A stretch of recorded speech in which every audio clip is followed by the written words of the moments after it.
Hello my friend, നാളെ ഞങ്ങളെ ബോബി ചെമ്മൂണിൻ്റെ ജ്വല്ലറി ഓപ്പൺ ആക്കുന്നുണ്ട്. ഗൂഗിൾ മാളിൻ്റെ ഓപ്പോസിറ്റാണ്. ഓക്കെ, അതാ ആ ജ്വല്ലറി അപ്പോൾ കാണിച്ചു തരട്ടെ. നാളെ ഓപ്പൺ ആക്കുന്ന ജ്വല്ലറി.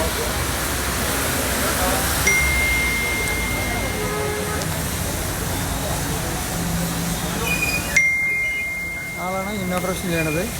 ഓക്കെ, ബോബി സാർ എല്ലാവരും നാളെ വരും. ഓക്കെ, ബോബി ചെമ്മണ്ണൂരിൻ്റെ ജ്വല്ലറി നാളെ ഓപ്പൺ ആവുന്നത്.